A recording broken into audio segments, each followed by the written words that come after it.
Okey, sekarang kita tengok kesan tarif dengan menggunakan contoh berangka. Okey, tengok ni Okey, keluk D dan keluk S0 ialah keluk permintaan dan penawaran terhadap barang X oleh penduduk Malaysia. Okey, rujuk muka surat 236 Okey, jadi keluk D ialah keluk permintaan domestik. S0 ialah keluk penawaran domestik terhadap barang X. Okey. Jadi keseimbangan berlaku apabila keluk D bersilang dengan keluk S0 pada titik E0. Okey, keseimbangan pada E0. Harga ialah RM8. Kuantiti ialah 8,000 unit. Okay, jadi harga ialah RM8 dan kuantiti barang X ialah 8,000 unit. Okey, andaikan berlaku perdagangan antarabangsa, pengusaha akan mengimport barang X. Okey, pengusaha akan mengimport barang X dan keluk penawaran akan beralih ke kanan. Yang ini peralihan dia tak selari tak macam yang kita belajar sebelum ni. Okey, peralihan dia tak selari. Okey. Jadi keluk penawaran akan beralih ke kanan dari S0 ke SW. Okey. Jadi keseimbangan dia dah berubah lah. Okey, keseimbangan asal E0 disebabkan penawaran bertambah tadi akibat berlakunya import. Keseimbangan baru ialah pada E1.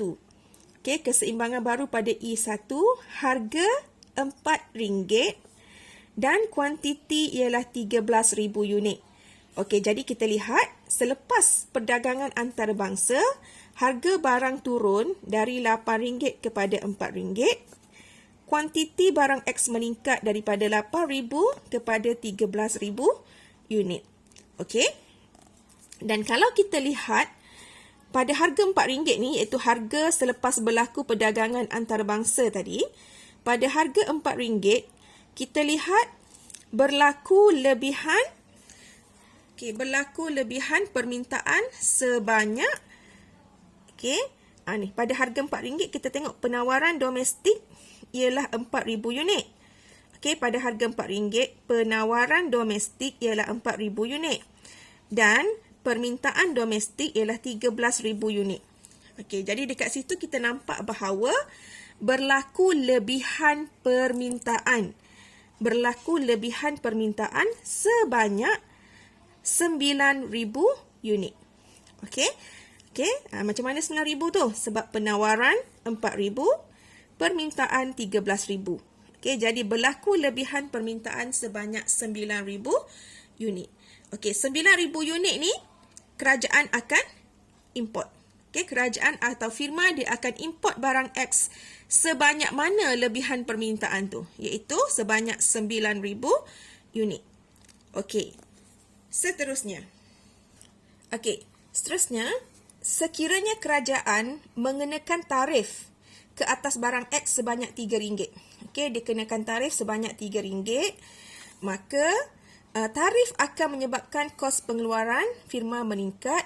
Firma akan mengurangkan import. Okey, firma akan mengurangkan import dan keluk penawaran beralih ke kiri. Okey, dari SW ke SW SW tambah T. Okey, beralih ke kiri dari SW ke SW tambah T. Okey, jadi bila dia beralih ke kiri, keseimbangan juga berubah dari E1 ke E2. Okey, pada keseimbangan E2, harga selepas tarif ialah RM6. Jadi kita lihat bahawa sebelum tarif tadi harga RM4, sekarang sudah naik kepada RM6 dan kuantiti ialah 11,000. Sebelum tarif tadi 13,000, sekarang berkurang kepada 11,000. Okey, tapi walau bagaimanapun, kita lihat pada harga RM6, penawaran dalam negeri ialah sebanyak 6,000. Penawaran dalam negeri ialah sebanyak 6,000 dan permintaan dalam negeri ialah 11,000. Jadi masih berlaku lebihan permintaan sebanyak 5,000 unit.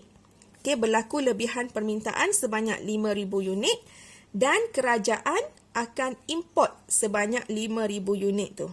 Okey. Jadi, kita lihat bahawa selepas tarif, import barang X telah berkurang. Masa sebelum tarif, dia import 9,000 kan? Sekarang selepas tarif, dia cuma import 5,000 sahaja. Jadi, import telah berkurang sebanyak 4,000 unit. Okey, dari 9,000 berkurang kepada 5,000. Okey. Okey, sekarang kita tengok kesimpulan. Kesan pelaksanaan tarif telah menyebabkan berlaku apa? Okey, kesan pelaksanaan tarif ni, kita tengok perbezaan dari E1 ke E2 sahaja. Kita jangan tengok yang domestik ni. Kita tengok perbezaan yang berlaku ke atas harga dan kuantiti dari E1 ke E2. Sebab dia nak tengok kesan pelaksanaan tarif. Okey, kita tengok yang pertama tadi. Kesan yang pertama ialah harga sebelum tarif. Kita tengok E1 Harga sebelum tarif ialah RM4. Selepas tarif, harga naik kepada RM6. Jadi kita lihat bahawa tarif telah menyebabkan harga naik dari RM4 kepada RM6. Jadi dia naik RM2. Okey, kuantiti pula. Kuantiti barang X sebelum tarif, kuantiti barang X yang diminta ialah 13,000. Okey, selepas tarif, sebab harga dah naik kan? Okey, permintaan barang X berkurang kepada 11,000. Jadi berkurang sebanyak 2,000 unit permintaan barang X. Kenapa permintaan? Sebab ini keluk permintaan. Ini keluk permintaan Jadi ini adalah permintaan untuk barang X. Okey, kemudian import barang X juga berkurang. Okey, sebelum tarif kita tengok E1 Kita tengok E1 harga RM4. Pada harga RM4, penawaran domestik RM4,000, permintaan domestik RM13,000. Jadi kurang sebanyak RM9,000. Lebihan permintaan sebanyak RM9,000. Jadi kita importlah RM9,000 unit barang X. Okey, selepas tarif, harga naik kepada RM6, penawaran domestik meningkat. Kita nampak penawaran domestik meningkat. Sebelum tarif, penawaran dalam negeri RM4,000. Selepas tarif, penawaran dalam negeri bertambah kepada RM6,000.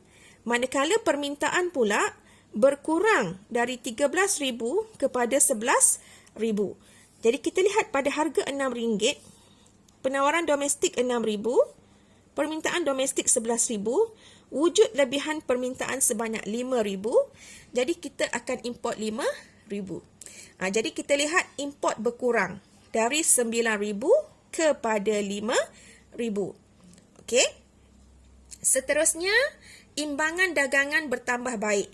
Okey, imbangan dagangan ialah ekspor tolak import. Okey, ekspor tolak import dan imbangan dagangan bertambah baik sebab kalau kita lihat import berkurang daripada 36,000 kepada 30,000. Macam mana dapat tu? 36,000 kepada 30,000. Okey, kalau kita lihat sebelum tarif sebelum tarif harga ialah RM4. Kuantiti yang kita import ialah 9,000. Okey, jadi jumlah atau nilai import ialah RM4 darab 9,000 sama dengan 36,000. Okey, selepas tarif, harga ialah RM6, kuantiti yang kita import ialah 5,000 unit. Okey, jadi kita punya nilai import ialah RM6 darab 5,000 sama dengan RM30,000. Jadi kita lihat import semakin berkurang. Nilai import semakin berkurang daripada RM36,000 kepada RM30,000. Jadi di sini kita boleh nyatakan bahawa imbangan dagangan kita bertambah baik kerana import berkurang. Okey. Okey. Kemudian kerajaan mendapat hasil cukai sebanyak RM15,000. Iaitu dia dah sebut tadi dekat poin nombor 4. Kerajaan kenakan tarif RM3 dan selepas tarif kuantiti yang diimport ialah 5,000 unit, maka jumlah hasil kerajaan ialah RM15,000. Jadi kerajaan dapat hasil sebanyak RM15,000. Okey. Kemudian tarif yang dibayar oleh pengguna ialah RM2,000 per unit. Kenapa kita RM2,000 per unit pula? RM2 per unit. Sebab apa? Sebab harga asal RM4, selepas tarif RM6. Jadi beban cukai yang ditanggung oleh pengguna, kita tengok berapa banyak kenaikan harga. Berapa banyak kenaikan harga. Harga naik RM2, bermaksud pengguna akan tanggung beban tarif sebanyak RM2. Lagi RM1 akan ditanggung oleh pengeluar. Sebab jumlah tarif tadi RM3 kan? RM2 ditanggung oleh pengguna, RM1 ditanggung oleh pengeluar. Okey. Okey. Okey. Dan lebihan pengguna berkurang daripada RM52,000. Okey, macam mana dapat lebihan pengguna ni?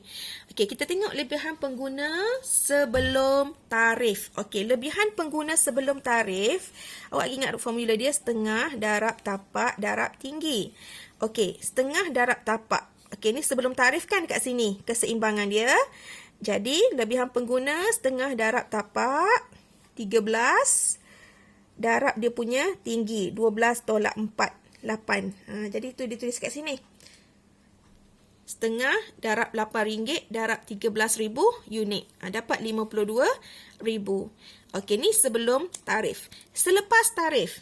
Okey. Selepas tarif kita tengok dekat sini.